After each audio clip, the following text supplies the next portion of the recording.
Miria Hawkins stayed there for a while, chatting with us. She seemed quite friendly, and had a fair sense of humor.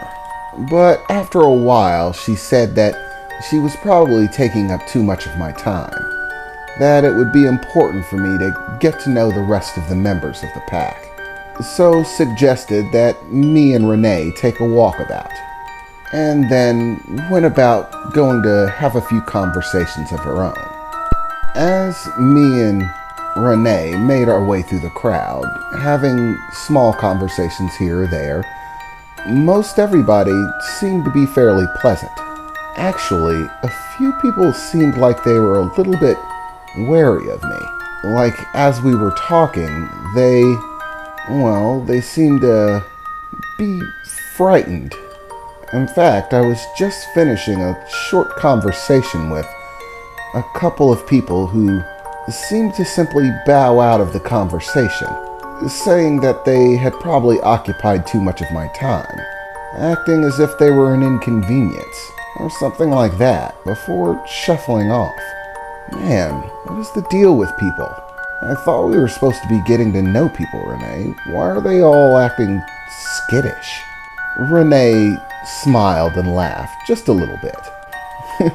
You don't realize it yet? Realize what? I said, looking towards her. They're intimidated by you. What? I'm not being intimidating. Of course you're not. Your behavior isn't intimidating. You're intimidating. Victor, you have to remember, you're a tier 1 wolf. You might not be able to sense it yourself, but wolves that are more seasoned are able to pick up on it very easily, both in terms of your aura, your spiritual energy, and your scent. They're all overwhelming, Victor. Exceptionally powerful. To low-level wolves, it's almost like you have a constant state of intensity about you. They feel an intense desire to, be subservient, to cow down and do everything possible not to be a bother to you, or incur your anger. And that's while you're perfectly calm. If you were to actually get angry, some of these low-tier wolves would be shitting their pants. Both our spiritual pressure and our scent dramatically intensify with our emotions. If you were to actually be angry, like furious, these guys would feel like they were staring death in the face. It would be terrifying. Standing in the presence of a powerful wolf when you're a low-level wolf, I've never experienced it myself, but I'm told it's not a nice sensation to incur the anger of a powerful wolf. So, they're all, walking on eggshells. At least the low-tier ones. They're far too nervous around you. They don't know you well enough to understand when you won't lose your temper, become upset. They don't want to, rub you the wrong way. It'll probably ease up after they get to know you a bit, and find out that you're much more easygoing. Their fear of angering you will subside, and they'll be a little bit more at ease. I certainly hope so. Once again, I really wish you would have warned me about that before we had this little party. Maybe I should have worn the ring. No, Victor, Renee replied. It's important that they know your power. They have to understand who's the stronger of them. Dominance is important in a wolf pack. Establishing yours is key. So, no suppressing your abilities. All of them have to know that you're not to be trifled with. Even if you are a newborn, they can sense your power, and they need to. They need to know that when all is said and done, Victor Barron is not a wolf you can push around. That newborn or not, you have the power to stand and fight with the best of them. Out of my way, I heard a voice announce loudly from nearby, seeming to come in our direction. As I turned, I saw none other than Sylvester Givings, seeming to approach with a disgruntled look on his face. Move aside, I have business to attend to, he said, pushing some other wolves out of the way. They all seemed to oblige him, some of them seeming downright scared. Others angry, but seemed to be biting their tongues, whether out of fear or respect, as Sylvester Givings, in a quick march, approached me and Renee. So, you're the one, descendant of the lost bloodline, or at least that's what we're told. Yes, it's clear that you're a high-tier wolf, but I'm still having a great deal of trouble buying this successor to the lost bloodline bit. What proof do we have? Sylvester said, still with that oh-so-irritating look on his face, like he was looking down on me and everything. Look at you, you're a shambles. The woman you claim as your wife looks elegant, beautiful, and here you are looking like just another piece of garbage laying around. Like you didn't care at all to get dressed. You knew an entire pack was going to be called just for you, and you didn't even bother putting on a suit. How insulting. And we're all supposed to believe that some schmuck like you is the successor to the lost bloodline? Well, I have to be honest. I'm still not buying it, he said, staring daggers at me. Surely your scent seems strong enough. Your aura seems powerful, but I doubt you're truly much use at all. Probably just another no one. How did you even obtain the powers of the lost bloodline? Renee stepped forward for a moment. That's none of your concern, Sylvester. And your insults are starting to become grating. Oh, do forgive me, Miss Renee, Sylvester said, taking a slight bow. I mean no offense to you, of course. You're as radiant and lovely as ever, and both your appearance and behavior befits that of your family and your status as a Tier 1 wolf.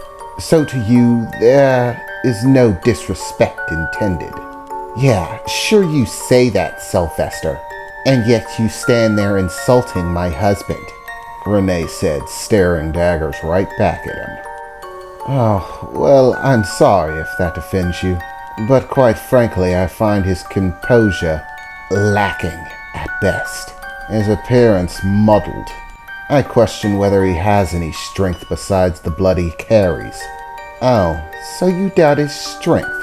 Is that right, Sylvester?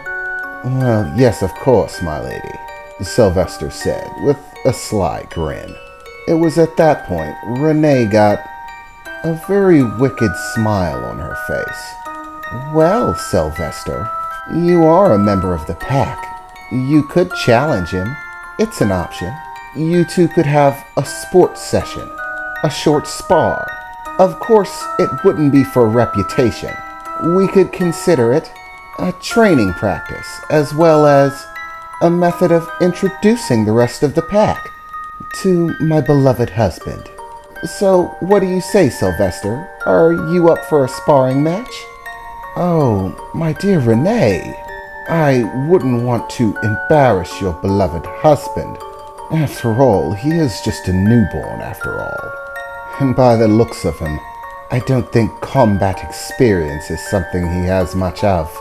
It would be such a shame for someone of the lost bloodline to be embarrassed in a fight with a wolf who's of a lower tier than him. Renee, what are you doing? I said, trying to get her attention. Basic wolf etiquette. Victor, pay attention. I understand you're still new to this, but you cannot let other wolves, especially those with lower standing than you, within the pack, go around insulting you or questioning your strength. Sylvester Givings has called into question your ability. As a wolf, you need to understand that that cannot be held without a response. Sylvester Givens needs to be shown that you are not to be taken lightly, she said, looking at me sternly. So, it'll be a sparring match. You and Sylvester. This match will demonstrate your power to the pack, as well as reassure Sylvester that his efforts won't be in vain, and that he can count on you in combat. I don't think that's a good idea, I said. Renee, I think you should call this off. Somebody's gonna get hurt. Look at him, worried about getting hurt. I didn't know you were so soft. At that point, I started to get a little bit annoyed with him, and I just had to go and open my mouth. Okay, guy, I really don't know what your attitude problem is, but let's get something straight. I'm not trying to avoid confrontation because I'm worried about getting hurt myself. Quite frankly, I'm very concerned that if we fight, I'm going to hurt you. Badly. I'm a new wolf. I don't exactly have a handle on things yet. My physical strength, feet speed, and abilities have drastically increased to a standard that I'm still not clear on yet. And according to the tier system, my tier 1 status means I stand at the top when it comes to these sort of things. Cross that with my own abilities that I had before I was a werewolf, and you're looking at a serious possibility of being, well, messed up, dude. Trust me, you don't want to go there. Well, it seems like he has some bite after all, Sylvester said, smiling. So, you're not cowering down? You are so annoying, I replied. Fine. You want a sparring session? You got one. Good, Renee interjected, standing between us. The only question now is, what are the rules going to be for our sparring session? Oh, I have an idea. Why don't we make it a wolf bout? Each contender will transform into a werewolf. The bout will last 5 minutes. That way, all of the nice people here can see your transformation. I assure you, Sylvester, it's quite impressive. You've never quite seen anything like it. So, are these terms agreeable to you, Sylvester? I accept with honor. I just can't wait to see what the successor of the Lost Bloodline can do. Let's see if he's all talk, or if he can really walk.